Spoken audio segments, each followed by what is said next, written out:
जयकारा बोल मेरे श्री गुरु महाराज की जय।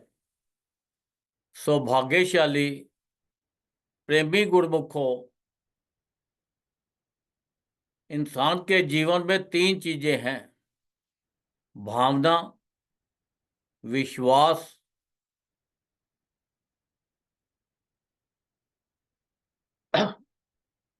और नियम। ये तीनों चीजें ऐसी हैं, ये इंसान को सुख भी देती हैं और दुख भी देती हैं। आपकी भावना कैसी है, आपके विचार कैसे हैं, उसके मुताबिक आपको सुख दुख मिलता है। और आपका विश्वास कैसा है, उसके मुताबिक आपको रिजल्ट मिलता है। और नियम नियम एक ऐसी चीज है कि अगर आप नियमों का पालन करोगे तो आपको सुख ही सुख मिलेंगे। अगर आपने नियमों का पालन नहीं किया तो इसके अपोजिट हो जाएगा।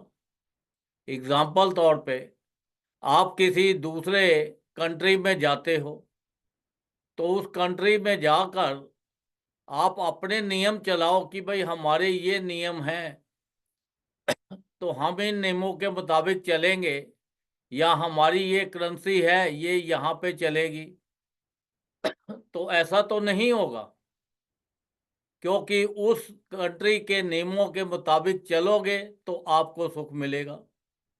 आप एयरपोर्ट पे जाते हो तो उनके नियम बने हुए हैं, उन नियमों को फॉलो करोगे तो आपको हर तरह से सुख सुविधा मिलेगी। अगर नहीं किया तो वो आपको परेशान करेंगे।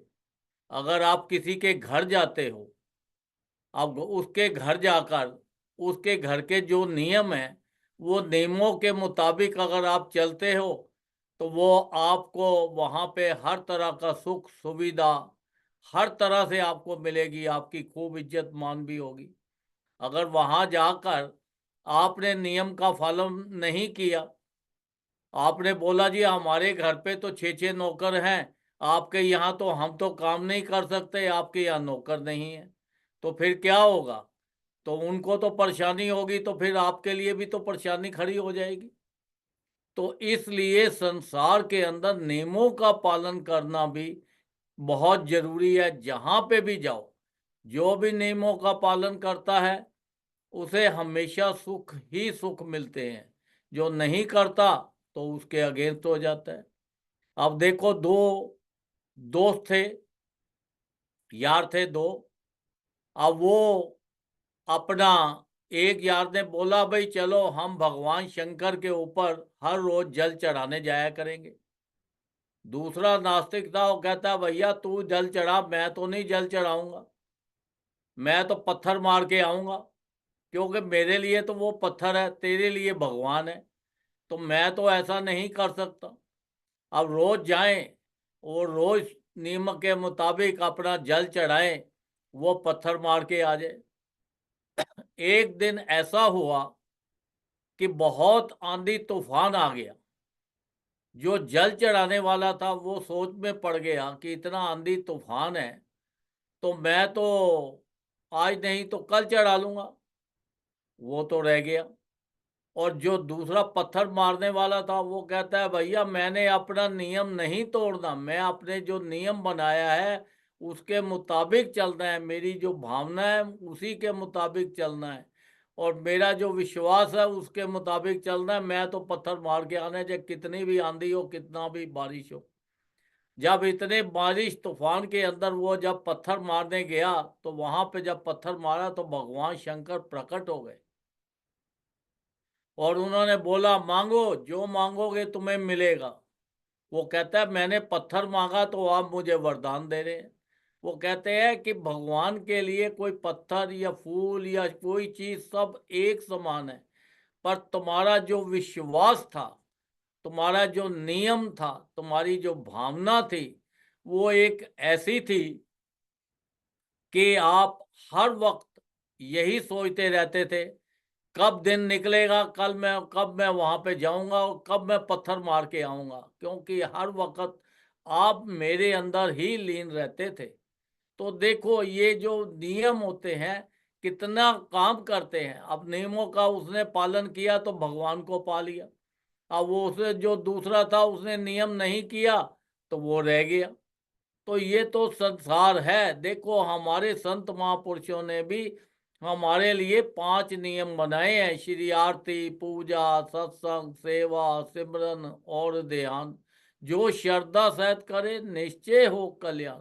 उसके अंदर भी उन्होंने एक श्रद्धा का वर्ड डाला है, विश्वास का। ये जो 5 नियम बनाए हैं, जो नियमों का 5 नियमों का पालन करता है वो तो अपना मौज मस्ती मारता है, सुख भोगता है, संसार का हर तरह से ऐश्वर्य आराम मिलता है।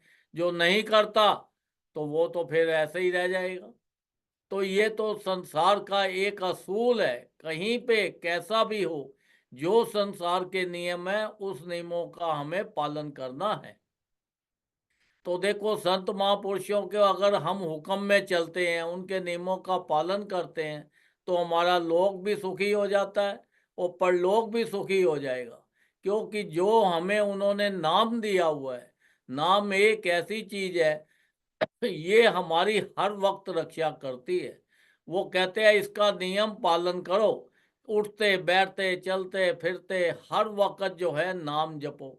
जितना नाम जपते जाओगे, जितना अभ्यास करते जाओगे, उतने ही संसार के सुख आपके पास आते चले जाएंगे।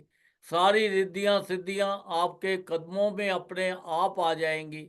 आपको किसी चीज की जरूरत नहीं रहेगी। ये जो संसार के जितने सुख हैं सब आपके पास होंगे। और जब आप संसार भेज, देखो जाना तो सभी ने है, तो जब जाएंगे तो संसार के भी बाद भी हमें उस सचखंड के सारे सुख हमारे पास होंगे। तो देखो इतनी अपार कृपा संत महापुरुषों ने की है। वो बार बार फरमाते हैं कि देखो जो समय निकल गया सो निकल गया, अब जो बाकी समय है इसके अंदर ज्यादा से ज्यादा भजन करो, नाम जपो, ताकि आपको खुशियां मिले, आपका जीवन अच्छा हो जाए। क्योंकि नहीं अगर किया तो हम फिर 84 लाख योनि में फंस जाएंगे। जब 84 लाख योनि में तो सिवाय दुखों के दुख ही मिलते हैं। उसके अंदर तो कई युग बीत जाते हैं दुख भोगते भोगते ही। वो जो दुख मिलते हैं वो दुखों से हम छुटकारा पाने के लिए कितने कर्म करते हैं हम। तो इसलिए संत महापुरुषों ने हमारे ऊपर कृपा करके हमें जो नाम दिया है वो कहते हैं ये नाम का भजन करो, नाम जपो। जितना ज्यादा नाम जपोगे उतना ही आपको आनंद आएगा और ये 84 लाख योनि से बच जाओगे, संसार के दुखों से भी बच जाओगे, 84 लाख की योनि के दुखों से भी बच जाओगे। अगर देखो हमें थोड़ी सी चोट लग जाए तो कितना दुख होता है। अगर कोई मानसिक दुख आ जाए तो हम कितना परेशान होते हैं, रात को नींद नहीं आती। कोई और दुख आ जाए तो कितना होता है। ये तो एक नाम मात्र है जिसके अंदर 84 लाख योनि में युगों के युग बीत जाते हैं हमें दुख भोगते भोगते। हम त्राही माम त्राही माम त्राही माम करते हुए उस परमात्मा से अरदास करते हैं हमें मनुष्य दे दे, ताकि हम भजन कर सके। ये एक मनुष्य देह ही एक ऐसी है जिसके अंदर आप आकर भजन कर सकते हो।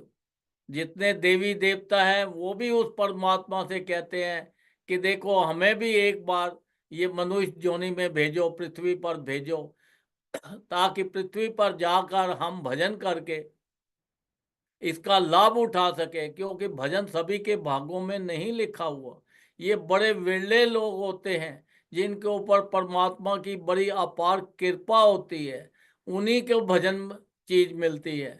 फिर संत महापुरुषों की शरण चरण और उनके दर्शन। संत महापुरुष तो साक्षात परमात्मा ही हैं।